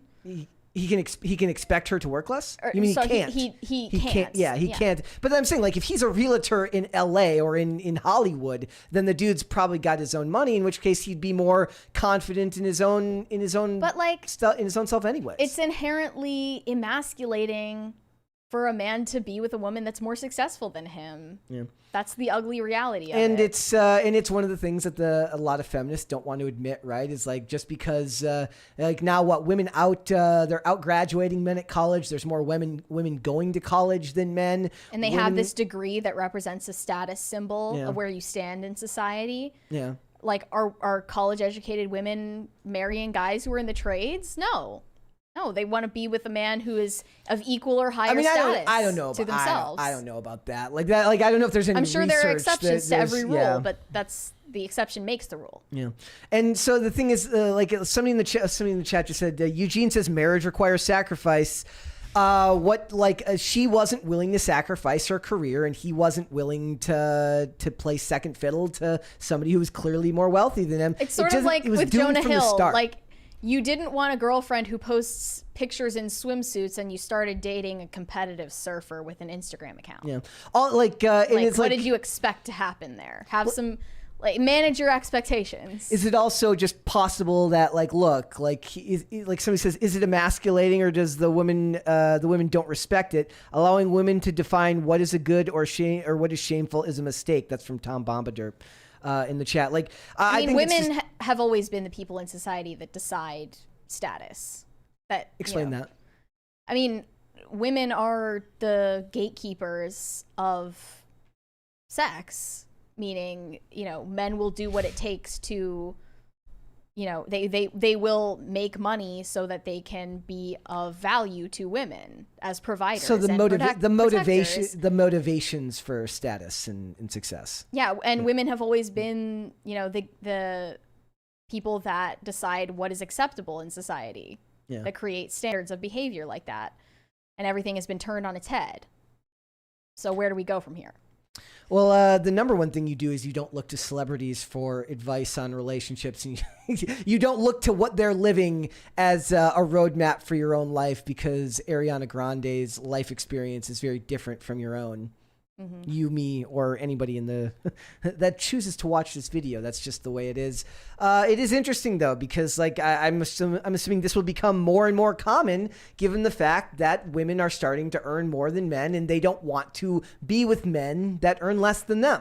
I'm sure there were also situations like this after the pandemic ended, when people were going back into the office and realized that, when you can't spend as much time with the person you're with that you like shacked up with during COVID, that the relationship starts to fail. It's funny when I was that's why, for better or for worse, is part of your marriage vow. And people are expecting marriage level commitment from people they're not married to. Yeah, I was like, during COVID, early on in COVID, I was doing maintenance and working for like an apartment management company, and the amount of alcohol bottles coming out of apartments was like quadruple. Like, people were not in a good way, and husbands and wives were fighting more, and domestic violence rose. There was more calls to the office, or like calls to the office about like, can you call the cops? There's an argument going on in this apartment number, because people just weren't used to being stuck together for hours at a time every day, when normally they would have been away from each other at work. So. If the Chinese laboratories could get on creating a bioweapon that only affects women, then maybe society would repair itself, because then the women would all have to stay home, stay safe. How old is Ariana Grande? I think she's 28. She's in her late 20s. Taylor Swift is in her early 30s. They're at like a similar stage in life where you should be more mature. Where was she? Was she the one that Bill Clinton was staring at like a funeral or something, or at Ariana some Grande? or at some inauguration or something? It was some weird. she performed or gave a speech, and like creepy Bill Clinton was like staring at her, and people were taking screenshots. Chat, do you know if that was true? I feel like I think that was true. But yeah. All right. We got a couple of super chats there before we go. Tom Bombader said, not sure if you guys could ever get the lady on who goes by the handle The Dadvocate. She has a skill at explaining the opposite sex to both sides. Yes, I love that. She's great. She's You've mentioned her before. Yeah, like I would love to have her on the show. She's an Instagram that's absolutely worth following. She's fantastic. She's charismatic. I haven't seen any of her content. I don't know if she would want to talk about movies and celebrities with us. Yeah, she did a thing recently where I guess she went on Fox News and somebody like got into her comments was like, it's gonna ruin your reputation for being on Fox News. She goes, yeah, well, if CNN comes calling, I'll go on CNN too. She's great. She always posts these videos where like, because she'll get like black, because she does like Brazilian jiu-jitsu, and she'll get like hurt and like and she'll like post like her and her husband are taking a photo, her smiling with the black eye, and it's like it's very clearly done in jest, but she's got a great social media account. If you go follow her on Instagram, she has a lot of really, really great videos. There's another lady similar to her that does like less detailed ones, but very, very smart ladies. Carnell said, how many crisis parties do we need to get for Brett to rock a visor with those golden locks? Inquiring minds want to know. I would rather not wear a hat than wear a visor. Could you wear an upside down visor? An upside down visor? I'm not. That would be a look. I'm not doing that. In the chat, somebody says, what is party count? Party count up here, my friend. We have reached 2 crisis parties. That is $100 equals a crisis party. And if you look in the corner down there, that is the crisis meter. And it shows you how generally far we are from the next crisis meter, which is about $84. We need roughly $84 to get to the next crisis party. If anybody wants to do that before we go, I just thought I'd answer that question. I know that like because we've had a lot of new viewers recently, so I imagine they come in, they're like, what the hell is the party count and what the hell is the party meter? I have no idea what that is. Very confusing on first glance. Tom Bombader said, sometimes a rich soul lies under a poor cloak. Women pick success, not a good man. Not that modern women would understand the distinction. Say that again. The thing. Say it women again. Pick success, not a good man. Not that modern women would understand the distinction. Well, they're also not mutually exclusive, and yeah, women should be picking better, but everyone could step it up a bit, in my opinion. Also, there was a comment. It was Bill Clinton, That's so and it was at Aretha Franklin's funeral, I guess. So Bill, even Bill was trying to lay the riz on Ariana Grande at a funeral. Even during a funeral, Classless. Bill Clinton can't keep it in his pants. So, All right, guys, before we go, ladies and gentlemen, would you hit the like button on this video? Would you subscribe to this channel if you have not done so already? I want to say thank you to everyone because the show's been doing really, really well lately. It seems like we've kind of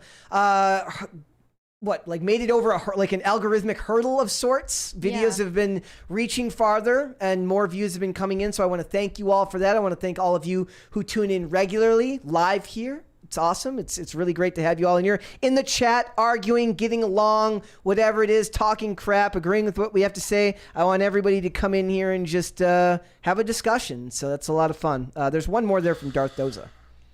He said, I'm not reading that, but since there's more Happy Tuesday to everybody in the PCC sphere.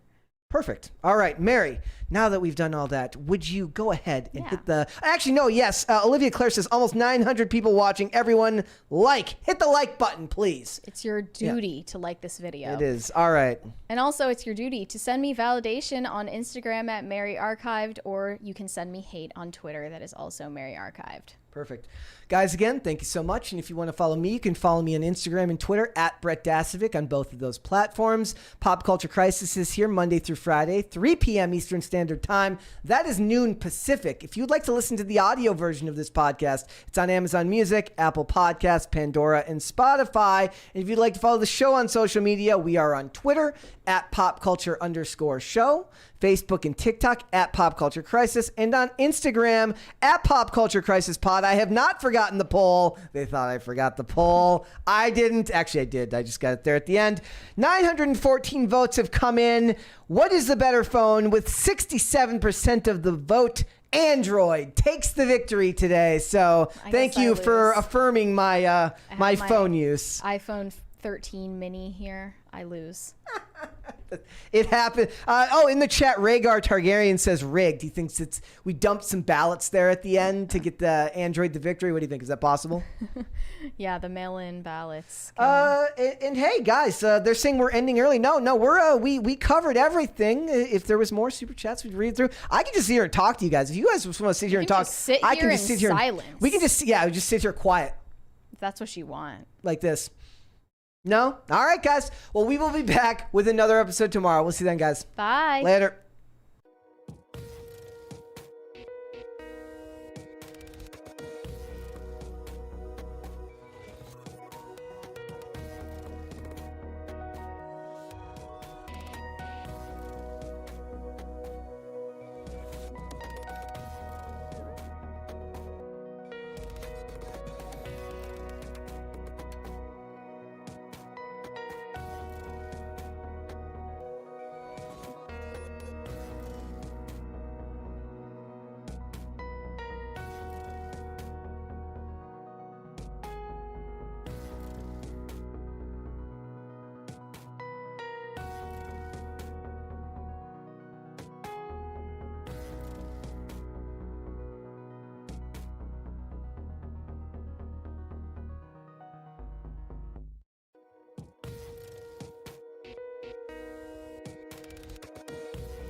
Back for 10 seconds.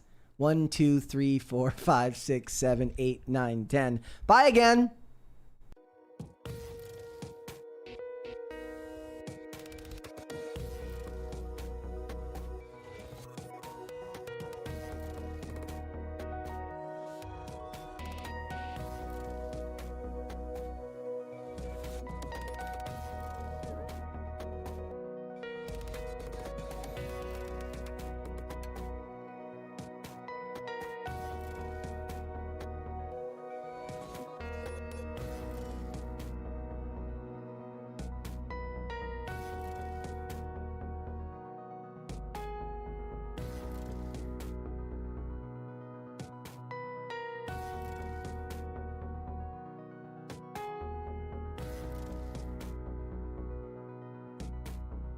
High Voltage 75 says, don't go. This is my first live show in over 2 weeks. Here, have a super chat. Don't leave me. Sorry, buddy. We gotta go.